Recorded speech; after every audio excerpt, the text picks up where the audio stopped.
Et là, ils ont trouvé un petit peu ce cheat code qui a été d'utiliser des vidéos UGC en ads parce que, en fait, ça correspond totalement au code des réseaux sociaux. Ça fonctionne?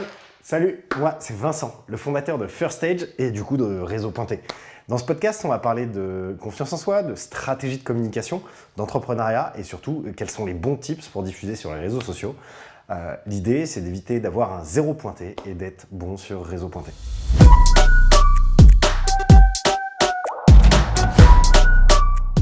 Hello.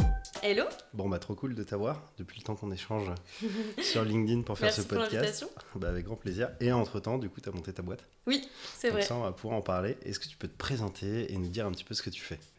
Yes, alors je m'appelle Manon Roch, j'ai fondé l'agence Cosmi avec Martin Vix, donc l'agence Cosmi c'est une agence d'UGC, en gros on va aider les marques à créer du contenu performant sur les réseaux sociaux, notamment en ads ou en organique, et le but c'est vraiment créer un contenu authentique qui puisse performer et qui puisse soit par exemple en ads réduire leurs coûts et augmenter leur taux de transaction, leur taux de conversion, soit en organique, avoir beaucoup plus d'impressions, avoir des meilleurs taux d'engagement, etc. Et surtout créer du contenu de manière massive. Parce qu'on sait aujourd'hui que par exemple sur TikTok, si t'es pas présent quotidiennement sur la plateforme, c'est dur de se démarquer en fait tout simplement.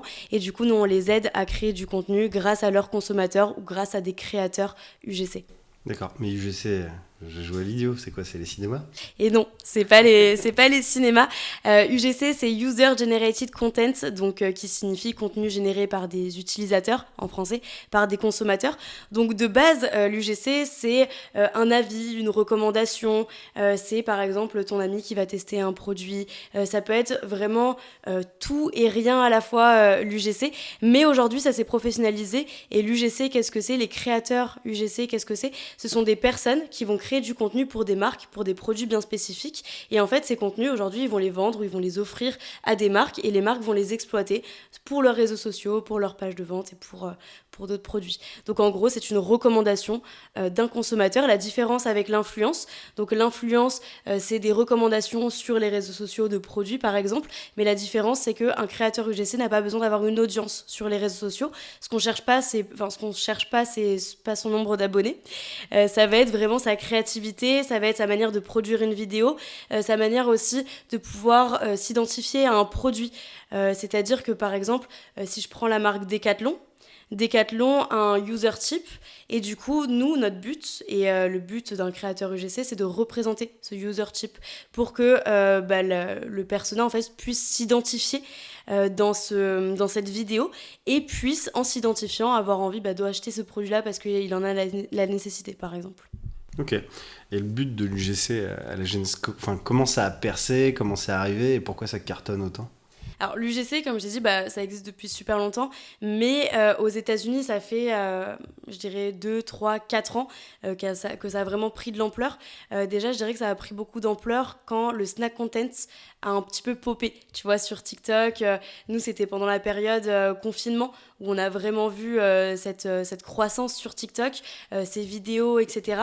Et en fait, sur les réseaux sociaux, il y a pas mal d'utilisateurs qui ont commencé à créer des revues sur des produits, qui ont commencé à donner leurs avis, etc. Mais c'était pas des influenceurs, ils avaient pas d'abonnés. Puis après, les marques ont commencé à les utiliser. Au début, ils les utilisaient un petit peu en organique, puis c'est surtout les e-commerçants qui les ont utilisés en ads. Et là, ils ont trouvé un petit peu ce cheat code qui a été d'utiliser des vidéos UGC en ads parce que, en fait, ça correspond totalement au code des réseaux sociaux. Donc l'utilisateur, quand il est sur Instagram ou quand il est sur TikTok, il va scroller et il va même pas se rendre compte que c'est une publicité en soi parce que ça respecte réellement les codes des réseaux sociaux. On est sur une accroche hyper catchy, on est sur une vidéo très dynamique, on n'est pas sur une grosse prod. En fait, c'est tout simplement un utilisateur qui va créer un contenu avec son téléphone. Ouais, donc tu es sur d'authenticité pure et authenticité au max et on est vraiment sur un dynamisme de vidéo qui permet, parce que le temps de concentration sur les écrans est très faible, c'est de 7 à 8 secondes je crois sur les réseaux sociaux, donc du coup ça permet vraiment de pouvoir capter l'attention d'un utilisateur en respectant les codes des réseaux sociaux et en lui parlant le langage qu'il a envie qu'on lui parle. Oui, parce que finalement, en fait, quand tu fais une stratégie sur les réseaux sociaux, c'est vrai qu'on a tendance, nous les agences, à conseiller d'avoir plein de capsules en fonction de tes produits, ta cible, ta communauté sur laquelle tu veux communiquer. Et l'UGC s'inscrit complètement là-dedans, puisque c'est plus la marque qui parle, mais quelqu'un qui utilise le produit, donc finalement un vrai client, un vrai utilisateur de ce que tu es en train de vendre. Donc c'est eux qui sont, on va dire, au centre finalement de la communication, et ça permet d'avoir et du feedback, tu parlais des avis tout à l'heure, Ouais. mais aussi un ressenti terrain qui est immédiat. Tu n'as pas travaillé tout ton spot publicitaire en choisissant un comédien, ce décor qui est là, tu donnes finalement un téléphone et le produit à la personne et tu la laisses créer le contenu. Exactement. Je rebondis sur le fait, tu vois, des grosses prods, etc. Généralement, quand tu vas faire des publicités avec des acteurs, comme tu l'as dit, ça demande beaucoup de temps parce qu'il faut booker les acteurs, il faut booker aussi les studios pour faire les vidéos, il faut des vidéastes, des monteurs, etc. Donc ça demande beaucoup de personnes, donc beaucoup de ressources humaines, beaucoup de ressources financières aussi. On est sur du minimum 2000 €, tu vois, pour une vidéo. Généralement, après, tu peux trouver pour moins cher, mais si tu veux vraiment un rendu assez quali avec des grosses boîtes de prod, c'est à peu près les budgets pour avoir du standard quali, on va dire. Alors que sur de l'UGC, tu vas avoir des délais de production qui sont beaucoup plus réduits. On peut avoir des vidéos en 7 jours à peu près, une fois que le colis a été livré.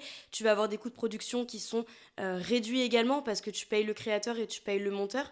Donc tu vas pas payer tout le monde autour. En général, ça va de 100 jusqu'à 500, 800 € la vidéo. Donc tu vois que c'est quand même beaucoup, beaucoup moins cher, donc beaucoup plus abordable pour les marques, dont les petites marques qui se lancent aussi. C'est pas réservé uniquement aux grosses marques qui ont du budget.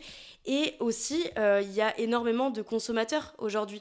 Ça veut dire que tout le monde peut devenir créateur UGC. Il suffit bien évidemment d'avoir quelques skills, d'être à l'aise par exemple à la caméra. Il suffit de pouvoir faire du montage, quoique même maintenant les agences prennent des monteurs. Nous, c'est ce qu'on fait. On demande aux créateurs de faire la partie vidéo tournage. Une fois qu'on a les rushs du tournage, on va prendre ces rushs-là, on va les envoyer au monteur et c'est le monteur qui va créer la vidéo parce que les monteurs aujourd'hui, ils savent monter des vidéos en snack content, donc c'est forcément des vidéos qui seront plus... Tente avec les codes des réseaux sociaux, ce qui fonctionne. T'as bien tout retenu. Et du coup, le rôle de l'agence, ça va être d'accompagner sur justement le choix, cet impact de la campagne. Ouais. Mais on est du coup, quand on fait une campagne UGC, si on peut dire une campagne UGC, c'est pour de l'organique, c'est pour du paid, est-ce qu'il y a des codes, une utilisation type ? Alors, ça peut être pour les deux. Vous pouvez utiliser l'UGC pour de l'organique et pour du paid. En fait, ce qui est important, c'est que si tu veux de l'organique et du paid, ne fais pas forcément la même vidéo.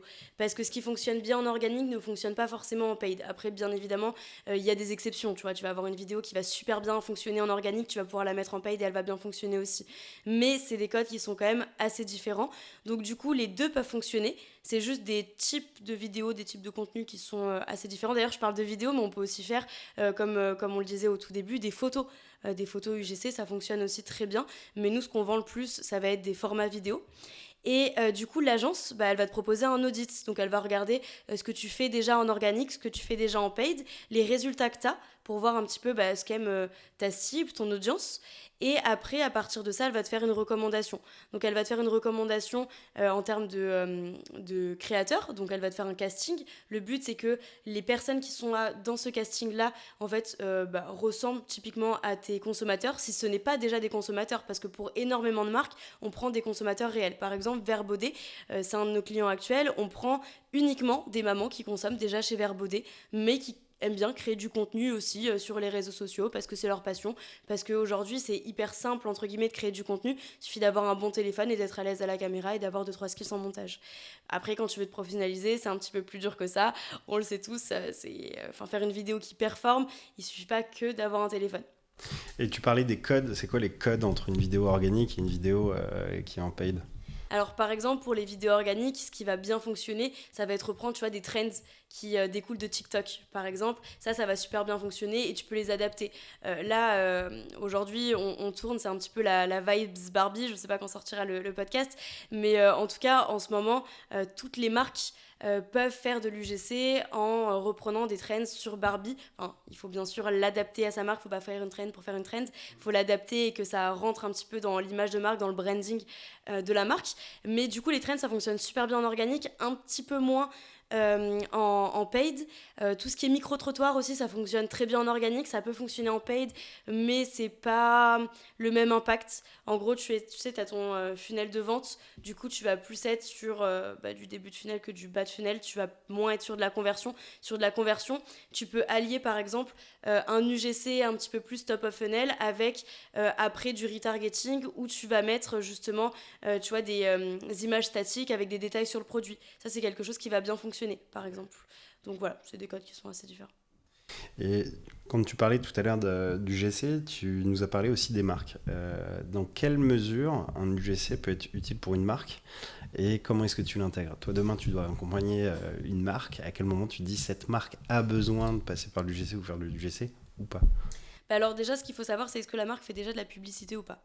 Si elle fait déjà de la publicité, en soi, elle peut faire de l'UGC, même si elle a un produit ou un service. Donc toutes les marques peuvent faire de l'UGC plus largement. Mais il faut aussi, très important, que la cible soit présente sur les réseaux sociaux. Par exemple, tu vois, j'avais eu un prospect il n'y a pas très longtemps, c'était des séjours pour seniors. Donc là, c'est un petit peu plus compliqué.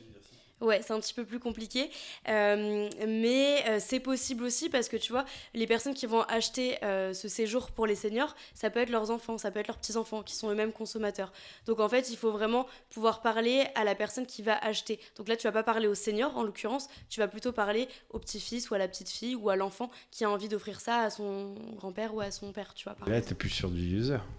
Alors si, t'es sur du user parce que en gros c'est un grand-parent, ça peut être par exemple ton grand-père qui va faire le test du séjour, donc il va partir par exemple, je sais pas, en Corse avec l'agence de voyage en question et qui va passer son séjour, donc du coup on va pouvoir le filmer.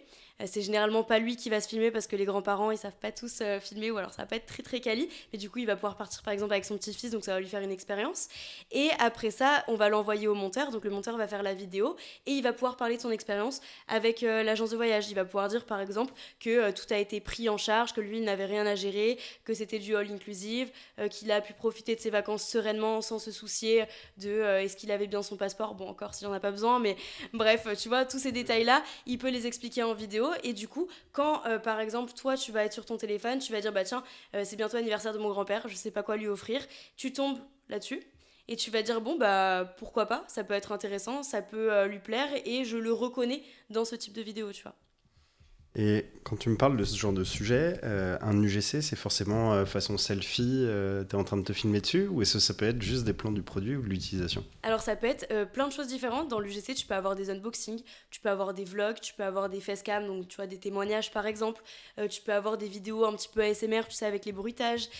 Tu peux avoir des formats un peu plus podcast même. Tu peux avoir juste des formats audio. Tu peux avoir des formats juste écrits où tu vas avoir un avis par exemple. Enfin, il y a plein de formats différents. Faut laisser un petit peu libre cours à l'imagination, soit de la marque, soit de l'agence en question ou du créateur. Parce qu'il y a plein de créateurs qui ont de très très bonnes idées aussi. Mais ça peut être vraiment plein de formats différents. Ça peut être aussi un format TikTok, voici ce que TikTok m'a fait acheter. Ça peut être le format 3 raisons de... Enfin tu vois, il y a plein de choses à mettre en place. Vraiment le but d'un UGC, c'est de se dire que le consommateur a créé un produit. Aujourd'hui ça s'est professionnalisé, donc c'est plus forcément un consommateur qui a acheté son propre produit. Maintenant il faut le dire, c'est des personnes à qui on offre des produits, tu vois, comme l'influence. L'influence ça s'est aussi professionnalisé, l'UGC vient se professionnaliser aussi. Et ton storytelling de marque là-dedans, comment il intervient? Alors en gros tu vas prendre, je te le disais d'ailleurs tout à l'heure, on n'a pas terminé sur le process d'une création de campagne, on s'était arrêté au casting, mais le casting c'est hyper important. Pour bien refléter le branding du marque, il va falloir choisir le bon créateur. Donc le bon créateur c'est qui? C'est la personne qui se rapproche le plus du consommateur final. Donc du coup, par exemple pour Decathlon, une personne qui a envie d'acheter un vélo, je te parle d'un vélo, tu vois, par exemple pour des triathlètes, un bon vélo professionnel. Si tu prends une personne qui n'a jamais fait de triathlon, qui n'a jamais fait de vélo, ça va se voir parce que la personne ne sera pas forcément à l'aise, parce que ça va être de l'acting, parce qu'elle donnera pas forcément des conseils, et c'est pas forcément le but non plus, tu vois. Le but, c'est vraiment de prendre quelqu'un, donc soit un triathlète, soit quelqu'un qui est passionné par ça, etc., qui va pouvoir montrer comment on utilise le produit, montrer son expérience du produit et parler tout simplement de sa relation avec la marque. Donc étant donné que tu vas prendre une personne qui aurait pu acheter ce produit-là, forcément tu vas avoir le branding de la marque qui va suivre, tu vois. Ouais, tu continues. Et est-ce que tu peux créer une suite dans des UGC? C'est-à-dire? Tu vois, typiquement, là, pour le coup, c'est des influenceurs, mais qui te racontent, par exemple, des couple goals, où ils se font plein de tricks, et tu as plein de produits qui sont présentés. Est-ce que dans l'UGC, tu peux avoir une stratégie, notamment quand tu fais de l'organique, une stratégie de raconter une histoire, ou avoir un storytelling continu, ou des codes continus dans l'évolution d'un produit ou d'une gamme de produits? Nous, on le fait avec certaines marques. Il y a même des marques. Voilà, c'est pas un projet qui est encore sorti, du coup, je peux pas trop en parler. Mais en gros, c'est. Grave. Bon, bah, en fait, c'est pour telle marque. Non, en gros, on a pris 5 créateurs UGC. Et ces créateurs UGC vont faire 2 à 3 vidéos par mois. Et du coup, tu vois, tu as un suivi sur du long terme. C'est sur 3 mois minimum, la capsule. Donc, du coup, ça va permettre de pouvoir s'identifier sur du long terme sur des créateurs, des utilisateurs. Et ça, c'est que du contenu organique. Pour de l'ADS, du coup, vu que c'est pas forcément la même personne qui va voir, je suis pas sûre que tu puisses faire réellement une suite. Mais en tout cas, pour de l'organique, ce qui est bien, c'est que tu peux donner un rendez-vous. Par exemple, tu vois, tu fais un format vlog, puis après, tu fais un format qu'est-ce que j'ai acheté dans ce centre commercial. Je spoil un petit peu, c'est pour un centre commercial, je dirais pas lequel, mais c'est pour un centre commercial. Du coup, tu peux faire plusieurs capsules vidéo avec un même créateur en donnant un rendez-vous. Et ça, c'est ce qu'on a mis en place. Et ça commence à bien fonctionner. Il y a la moitié des vidéos qui sont sorties. L'autre moitié va sortir pour la rentrée, parce que la rentrée, c'est une grosse période aussi pour eux. Et du coup, donner ce rendez-vous, c'est aussi hyper important. Et c'est surtout qu'avant, c'était l'agence social media qui faisait ça. Mais du coup, il y avait 2 filles dans l'agence social media. Et tu voyais tout le temps les mêmes visages. Sauf que pour de l'organique, t'aimes bien aussi pouvoir t'identifier à d'autres personnes et du coup les créateurs UGC c'est un petit peu idéal pour ça. Est-ce qu'on peut parler de maturité auprès des marques pour créer de l'UGC, puisque c'est savoir aussi complètement lâcher les rênes, parce que pour que ça fonctionne et que ce soit un vrai user, tu peux pas tout cadrer, sinon tu re-rentres dans la pub. Alors tu peux pas tout cadrer, oui et non, parce qu'aujourd'hui vu que l'UGC ça s'est un petit peu professionnalisé, comme je te disais, t'as l'étape du casting, donc déjà c'est toi qui vas choisir les personnes qui vont parler de ta marque, donc pour choisir tu vas avoir des portfolios. Dans ces portfolios tu vas avoir plein d'exemples vidéo de ce qu'ils ont déjà fait, donc pour voir un petit peu la manière de présenter, est-ce que ça fit bien avec ton branding justement, etc. Et après ça, nous ce qu'on fait aussi au sein de l'agence, c'est que c'est nous qui rédigeons les scripts. Comme ça, au moins on s'assure de la performance. Tu rédiges ce qui va se passer dans la vidéo. Exactement. Après, on laisse un petit peu la liberté aussi aux créateurs. On fait valider à la marque et aux créateurs pour que tout le monde soit aligné sur le même message à transmettre, parce que le but c'est que la campagne soit réussie, mais surtout que la marque soit au courant de ce qui va se dire sur son produit et que le créateur soit en accord aussi avec ce qu'il va dire, parce que c'est pas un pantin, tu vois, il va pas juste réciter des phrases. En gros, nous, là où on va l'aiguiller, c'est sur comment commencer la vidéo. Parce qu'aujourd'hui, tu vois, le hook, c'est de l'accroche, c'est généralement 3 premières secondes, la première phrase de ta vidéo, est hyper importante, c'est ce qui va être le scroll stopper, j'ai toujours du mal à dire ce mot, c'est infernal, scroll stopper, et du coup, c'est ce qui va faire arrêter ton utilisateur, l'utilisateur des réseaux sociaux, sur ta vidéo, et qui va lui donner envie de lire la suite de la vidéo. Donc si ce scroll stopper, il fonctionne pas, la vidéo, elle sera pas lue. Et genre tu commences avec un gamin qui se vote par terre et puis tu comprends que c'est une pub pour un casque. Exactement, mais tu vois, ça peut super bien fonctionner, ça c'est un bon hook. Et du coup, nous on va aiguiller la marque et le créateur sur les étapes de la vidéo. Après, au niveau du texte, c'est hyper flexible, tu vois, mais il y a des choses qu'il faut dire. Par exemple, si le produit est made in France, on va appuyer sur le fait que ce soit made in France. Tu te fais en fait un target des points forts commerciaux. Ouais, c'est ça, tu mets produit. des guidelines. Okay. Exactement. Et derrière, tu peux avoir plusieurs guides dans une vidéo, ou généralement tu produis plusieurs vidéos pour en mettre un point en avant à chaque fois. Alors, ça va dépendre une fois encore de l'objectif. Par exemple, pour des vidéos ads, ce qu'on fait souvent, c'est qu'on va faire un gros concept. Donc du coup, tu vas faire un concept de vidéo UGC et tu vas proposer plusieurs hooks. Donc par exemple, tu vas proposer 2 à 3 hooks, et ça va permettre de tester ton accroche. Parce que si ça se trouve, ta vidéo, le corps de la vidéo, elle est super bien, mais c'est juste ton hook, ton accroche qui est pourri. Et du coup, c'est dommage parce qu'en ads, l'accroche, c'est quand même hyper important. Donc, si ton... Une anecdote après te raconter. C'est le nombre de fois où tu fais une vidéo courte, parce que nous, on produit du coup quasiment que des spots publicitaires et des films d'entreprise, et où tu as les clients, tu leur expliques que du coup, ils sont en pré-roll, donc tu vas faire un 8, 12 ou 15 secondes, et que là, dès le début, ils veulent mettre leur logo. Tu fais... non. Ouais. Non, surtout pas, en fait, ton logo tu ne le mais pas, ou alors tu le mets à la fin, mais tu peux pas commencer ta vidéo par parce que là ton hook en fait il est exposé au sol. C'est ça, mais ouais, après t'as plein de petits codes, mais c'est vrai que moins tu vois, en fait plus tu vois la promesse produit plutôt que la marque, plus ça fonctionne. Mais là, on en arrive du coup à... tu as le concept qui est l'UGC. Quel format c'est l'UGC? Est-ce qu'il y a des formats types? Parce que là, tu me parles d'un format long. Est-ce qu'il y a des formats courts? C'est quoi? Généralement, on est quand même plutôt sur des formats courts. Mais là, ce que je te disais, c'est qu'on prend un format court et du coup, on teste plusieurs accroches. Donc, les accroches, ça va être une prise. On va tester, par exemple, une accroche où il n'y a que de la voix off. Et par exemple, on va prendre un exemple concret. On va prendre MySyllab, c'est un de nos clients, c'est des compléments alimentaires made in France. En gros, c'est fait à base de champignons adaptogènes. Et du coup, c'est quelque chose Adaptogène? Yes, des champignons adaptogènes. Donc, c'est des champignons... Je vais pas trop m'étaler sur le sujet parce que j'ai pas du tout les connaissances là-dedans. Sujet super niche. Ouais, sujet super niche. Et produit où t'as besoin un petit peu... d'expliquer ce que c'est, parce que tu vois, comme moi je ne connais pas trop ce que c'est, et comme toi aussi d'ailleurs. Et du coup, en gros, tu vas tester plusieurs hooks. Donc tu vas tester un premier hook où ça va être que de la voix off et tu vas voir quelqu'un un petit peu dans sa routine matinale. Après tu vas tester un autre hook où tu vas voir par exemple une prise de complément et peut-être que ça va être le bon scroll stopper. Tu vas essayer une autre prise où la personne elle est un petit peu fatiguée parce que c'est des compléments qui vont t'aider justement à récupérer un petit peu au niveau de la fatigue, etc.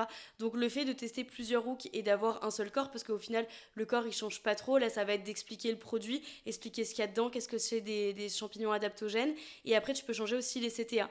Par exemple, tu peux dire comme CTA, si t'en as marre de la fatigue, va voir sur le site de MySyllab et regarde les produits ou regarde les compléments avec des champignons adaptogènes par exemple. Ou tu peux faire un autre hook, un autre CTA pardon, qui serait procure-toi vite avant la rentrée ces compléments alimentaires pour éviter la fatigue. Enfin, en gros, tu vas tester des variants de tout ça pour voir ce qui fonctionne le mieux. Et une fois que tu as ces variants, c'est bien parce que tu vas avoir des insights pour les prochaines vidéos aussi.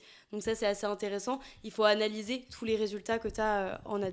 Et là, je pense qu'en plus, ton user peut vachement t'aider là-dessus parce que étant lui-même utilisateur du produit, il peut aussi te dire qu'est-ce qu'il aimerait entendre et qu'est-ce qui a fait qu'il a passé le pas sur un produit comme ça. Donc, je pense qu'il y a un double échange. Ça se passe comment Alors, comme je te le disais, nous, on crée les scripts, mais on est hyper à l'écoute par rapport aux créateurs, surtout sur le ressenti produit. Nous, on intervient vraiment, c'est sur la perf de la vidéo, sur comment doit être découpée la vidéo. Mais si le créateur dit, écoute, moi, le produit, j'utilise souvent après le sport, on va pas lui mettre le rush, tu le prends après le petit déjeuner, tu vois. On va lui dire, ok, si tu le prends après le sport, tu fais comment pour prendre tes compléments alimentaires. Est-ce que après tu te sens mieux à partir de X heures ou à partir de X semaines? Enfin, en gros, on va vraiment prendre en compte ce que lui pense du produit et on va l'adapter dans le script. On va le faire valider du coup encore une fois à la marque.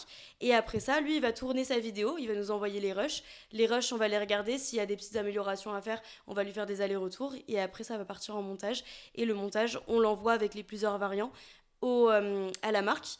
Soit on travaille directement avec des agences d'ads, du coup on l'envoie à l'agence d'ads, soit on travaille directement avec la marque et on l'envoie à la marque et c'est elle qui l'exploite en publicité. Pour de l'organique, c'est un petit peu moins compliqué en soi le process parce que tu vas pas avoir plusieurs variants, tu vas avoir une seule vidéo et généralement, comme je te dis, c'est des contenus un peu plus légers, c'est des contenus plus trendy, des contenus un peu plus naturels, plus vlog, etc. Exactement. Ok. Et comment est-ce que tu sais, comment tu juges qu'un UGC a fonctionné ou pas fonctionné? C'est quoi les métriques? Je regarde les stats. Tu regardes les stats, tu vas regarder par exemple sur de l'ADS, tu vas regarder les taux de conversion, tu vas regarder ton coût d'achat aussi. Tu vas regarder...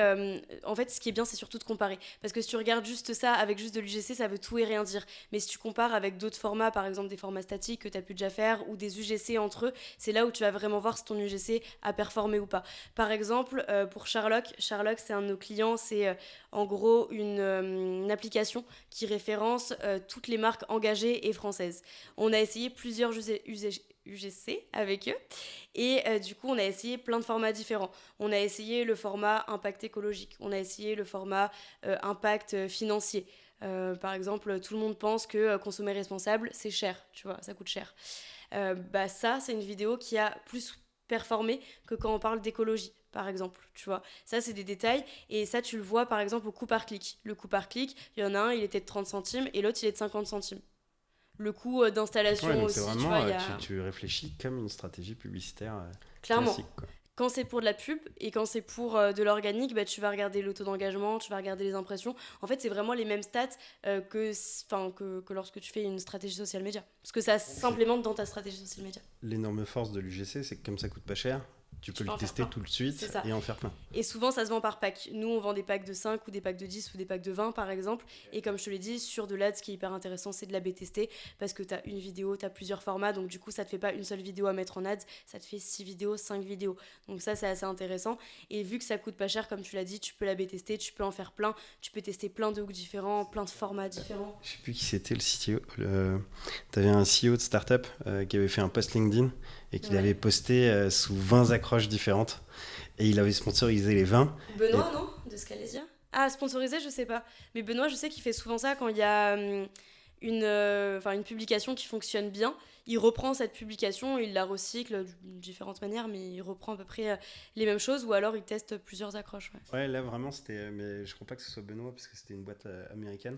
Okay. Et en fait, tu sais, quand tu as l'article qui est diffusé ou le post qui est diffusé, enfin en l'occurrence, c'est un post, tu as juste les 2 premières lignes. Ouais. Et tu vois pas la suite. Et en fait, il avait gardé tout le corps de son article. Et par contre, je te dis, il avait. Ouais, je crois 20 ou 30 il avait posté 20 ou 30 fois différemment son post, mais avec des accroches différentes, jusqu'à trouver celui qui cartonne, et il l'avait divisé dessus. Donc là, l'UGC, finalement, on peut faire exactement la même chose. Clairement, même strat, parce que c'est le plus important. Et du coup, tu es sur une stratégie qui est une stratégie de long terme, ou c'est une stratégie court terme ? Quand est-ce qu'on vient solliciter une agence pour l'UGC ? Ça peut être les deux. Tu peux faire par exemple du one shot parce que tu as besoin d'une créa pour ta pub. Tu peux faire par exemple pour une OP, là c'est la rentrée, tu peux faire une OP pour la rentrée, c'est ce qu'on a fait par exemple avec Verbaudet. Verbaudet, on leur a fait toutes leurs vidéos rentrée pour leur nouvelle collection. Là pour l'instant c'est du one shot, mais ils sont en train de reprendre aussi une capsule pour Noël. Donc tu vois, tu peux faire de manière ponctuelle, mais si tu veux vraiment une strat, si tu as vraiment un but de performer sur les réseaux sociaux, c'est beaucoup mieux de l'implémenter sur une stratégie long terme et de le mettre directement dans ta stratégie social media. Imaginons tu publies une fois par jour, tu te dis que sur tes 7 contenus par semaine, il y en a 2 où c'est de l'UGC, le reste, tu as 2 contenus branding, tu as un contenu un peu trendy, enfin tu vois, tu vas mixer parce qu'il ne faut pas faire que de l'UGC non plus. Il faut pas en abuser, il faut que tu le mixes avec des contenus de ta marque, etc. Et du coup, ça peut être à la fois une stratégie court terme et à la fois une stratégie long terme. Tout dépend de ton budget aussi, parce que forcément, si tu commences à le faire sur du long terme, ça va te coûter cher.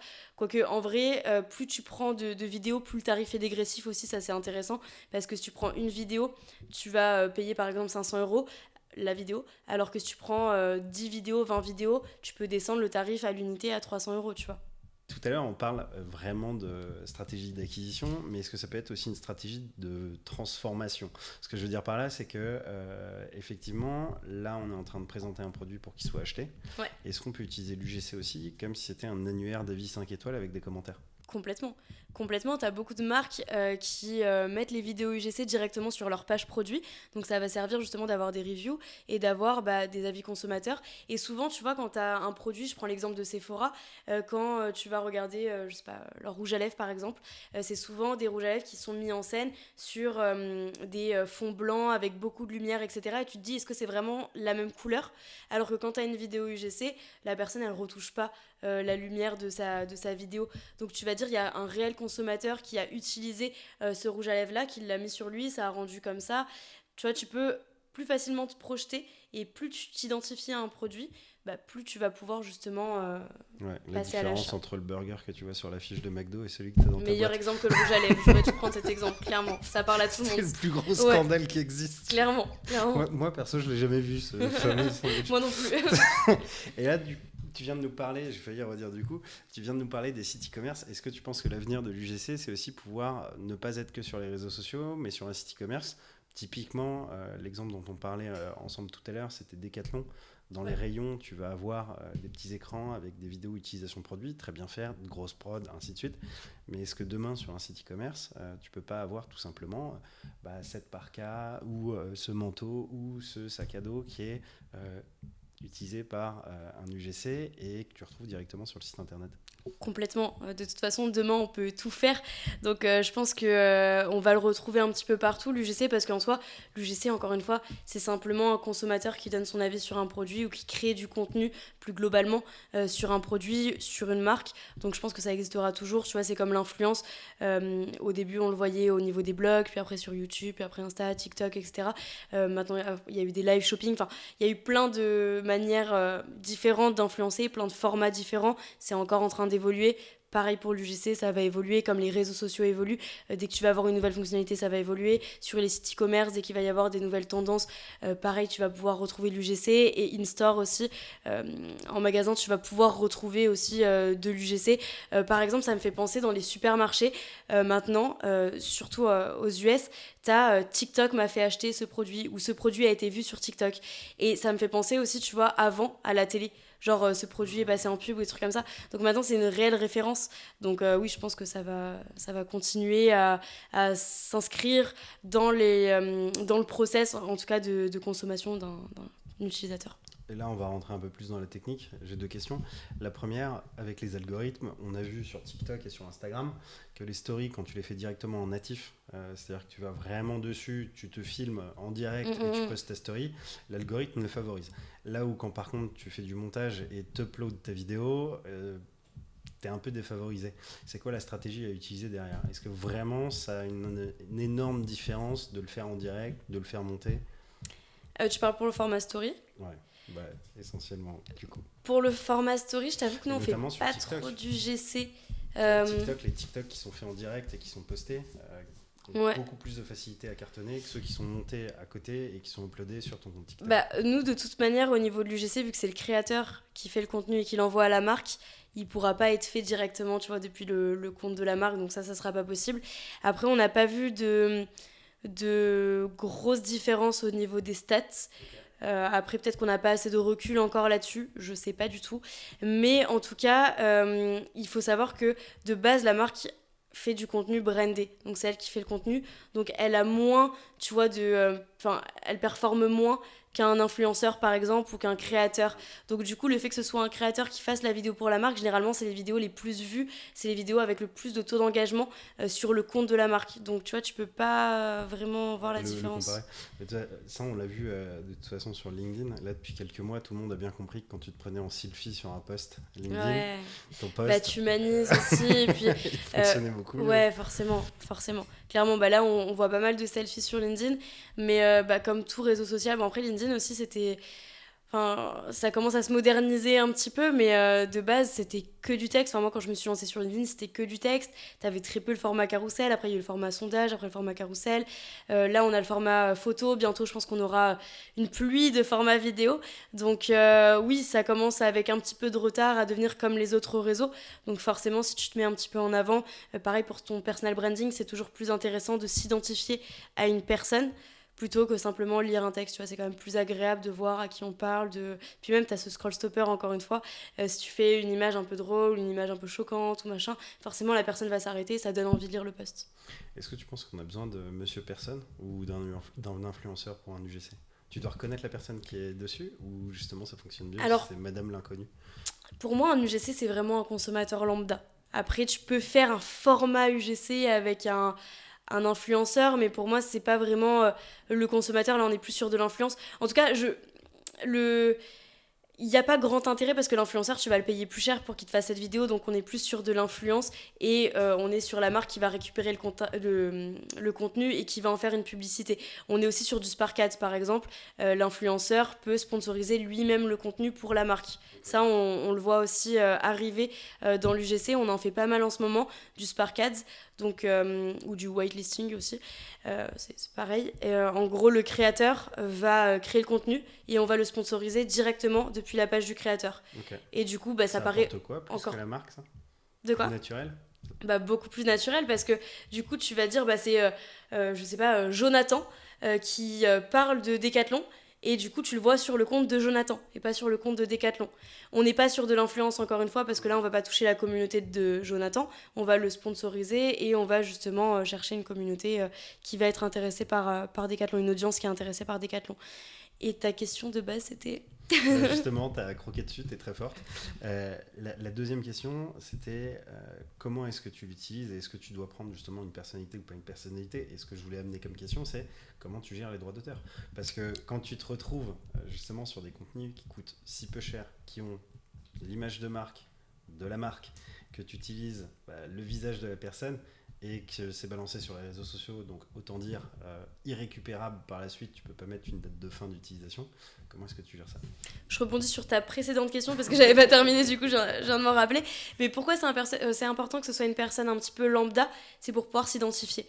Parce que je trouve que tu t'identifies plus à une personne qui justement est semblable à toi. Tu vois, si par exemple toi et moi on a les mêmes centres d'intérêt, j'aurais plus tendance à t'écouter toi qu'une personne qui ne me ressemble pas par exemple ou qui n'a pas les mêmes centres d'intérêt que moi. Donc c'est important.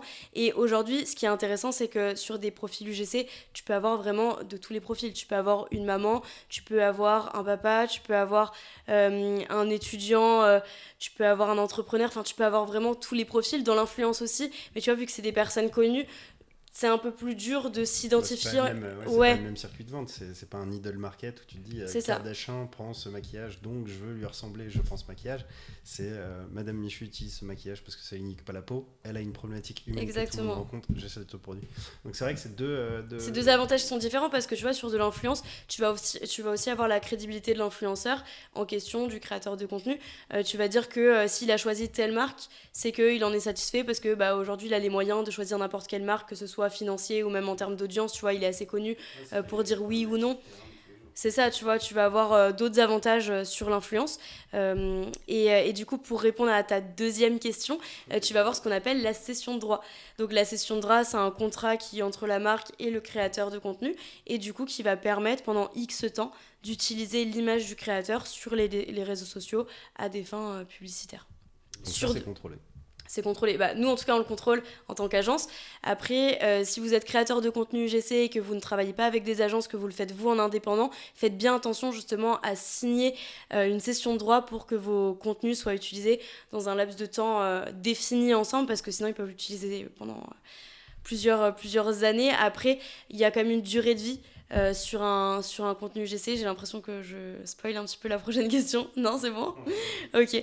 T'as une durée de vie sur une créa UGC parce que ta créa, déjà, si elle fonctionne pas, tu vas pas mettre un budget pendant hyper longtemps. Si elle fonctionne pas, faut changer de contenu ou alors faut tester un nouveau hook.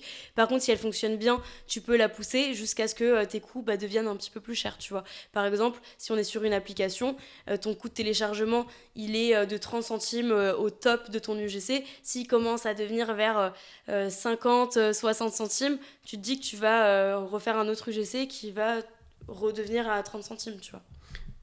Dernière question, ouais. Par rapport à la durée de vie.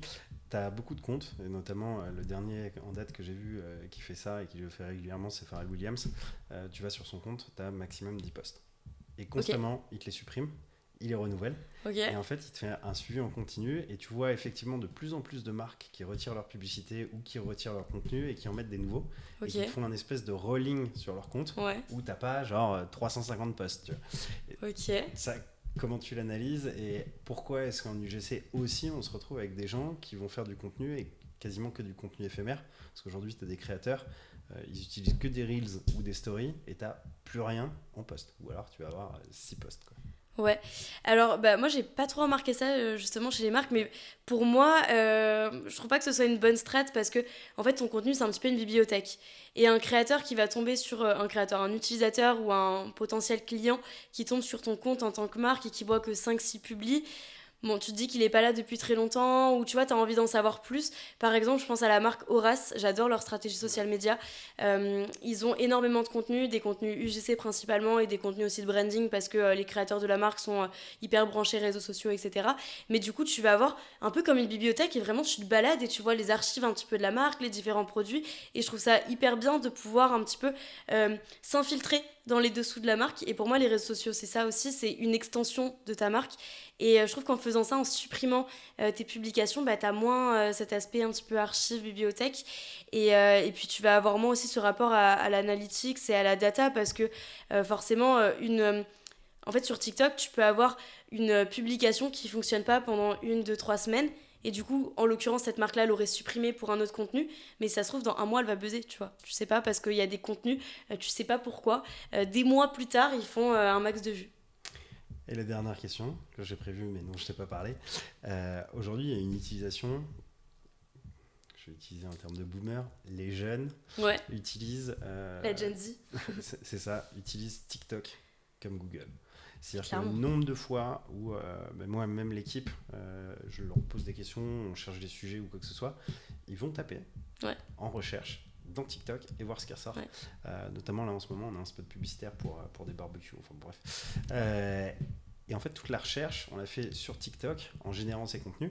Ça sous-entend bien que c'est devenu un moteur de recherche pour les nouvelles générations, moteur de recherche de tendance, mais aussi d'information, parce que t'as pas que de la merde comme on peut y penser, mais t'as plein de contenu qui est extrêmement qualitatif et fourni par les marques et par les JCC, ce qui sous-entend qu'effectivement faire ton contenu et ton visuel vidéo c'est une chose, mais la data que tu vas mettre derrière et les tags, c'est super important. Comment tu les choisis sur une vidéo JCC ? Alors, en gros, ça va dépendre, encore une fois, si c'est de l'ads ou de l'organique. Là, en l'occurrence, c'est un peu plus de l'organique. Mais du coup, bien évidemment, mettre tous les mots-clés. Par exemple, pour un nouveau produit, mettre les mots-clés qui sont en lien avec le produit, mais aussi mettre les mots-clés que potentiellement pourrait rechercher l'utilisateur. Par exemple... C'est super important ce que tu dis. non, mais parce que nous, on le voit souvent comme problématique à l'entrée sur les spots publicitaires, tu vois, notamment quand on fait les voix ou quoi que ce soit. Les clients t'envoient souvent une proposition de ce que tu dois avoir dans le spot pub. Et on leur dit, mais on va d'abord faire un champ sémantique de ce que la personne va taper sur Internet ou recherche. Parce que très souvent, ils sont experts dans leur domaine avec plein de convictions et de certitudes. Et tu te rends compte que la personne ne tape pas du tout ce groupe de mots-clés quand elle va rechercher le produit. Et ça ne fit pas. Et le gros problème des clients, c'est qu'ils veulent un petit peu survendre leurs produits. Donc par exemple, sur un produit, ils vont vouloir donner toutes les caractéristiques d'un produit, tous les ingrédients de ce produit-là, mais généralement, le consommateur, il s'en fout. Il veut savoir qu'est-ce que ça lui apporte, quels sont les bénéfices, pourquoi, en gros, il devrait acheter ce produit-là plutôt qu'un autre, combien ça va lui coûter. Généralement, c'est quand même un aspect important, le prix. Et surtout... il faut des éléments pour qu'ils puissent se projeter sur ce produit-là, tu vois. Donc, généralement, on parle d'un problème qui peut parler à l'auditeur. Donc, problème, preuve, bénéfice et, tu vois, un CTA. Donc, généralement, c'est comme ça qu'on construit les vidéos UGC. Pour les descriptions, c'est à peu près pareil.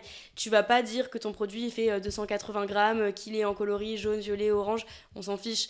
On veut savoir à quel problème il répond, pourquoi tu devrais l'utiliser. La marque aussi du produit, c'est intéressant parce que quand tu cherches par marque, par exemple, si, je sais pas, c'est une vidéo UGC ou une vidéo tout court sur une paire de chaussures de course, la marque Oka par exemple, il y a plein de personnes qui vont chercher la marque Oka parce qu'elle est réputée comme chaussure de running.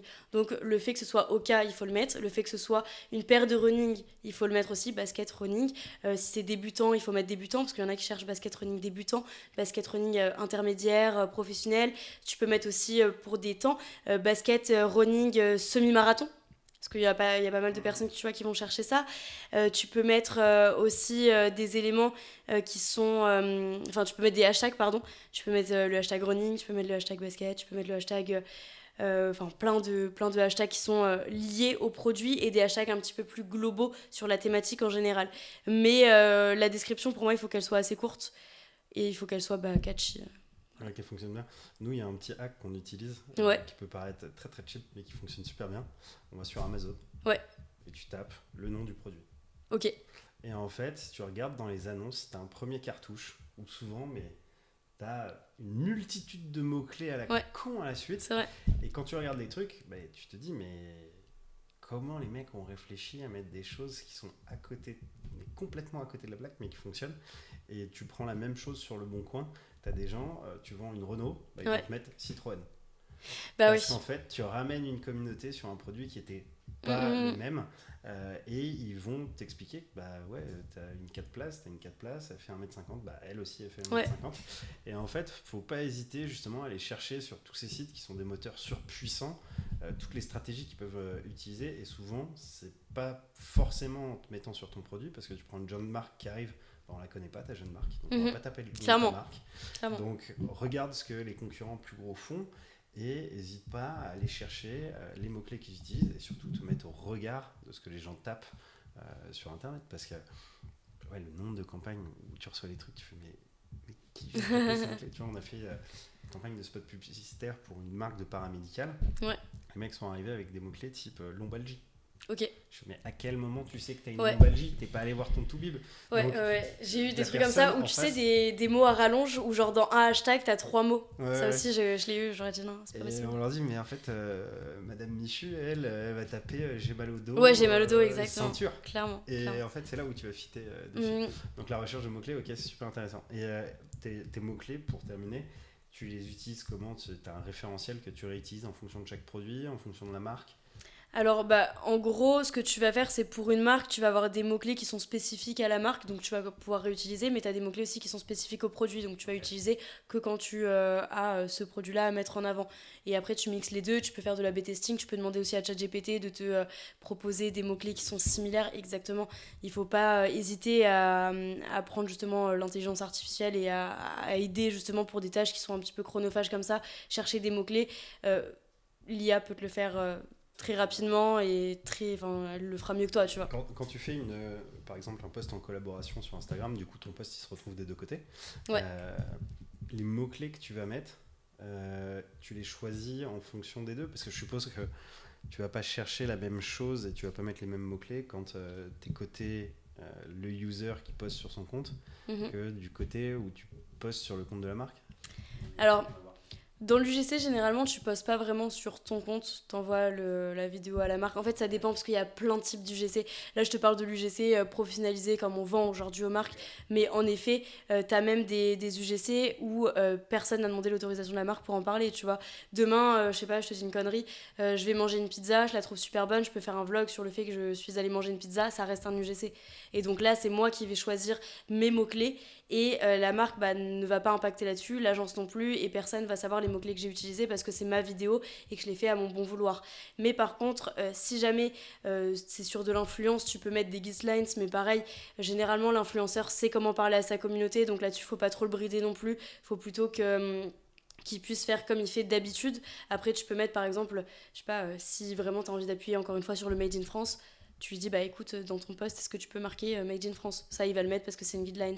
Mais par contre, je pense pas qu'il faille lui faire un script et lui rédiger mot pour mot ce qu'ils doivent écrire dans sa description. Et après, pour la marque, par contre, là, t'es libre de mettre tout ce que tu veux et de l'aiguiller. Et la marque, si tu lui fais des recommandations qui sont pertinentes, elle va le faire, tu vois. Et c'est là que tu obtiens les meilleurs résultats. Clairement. Tu peux me redonner le nom de ta boîte? Cosmi. Super, merci.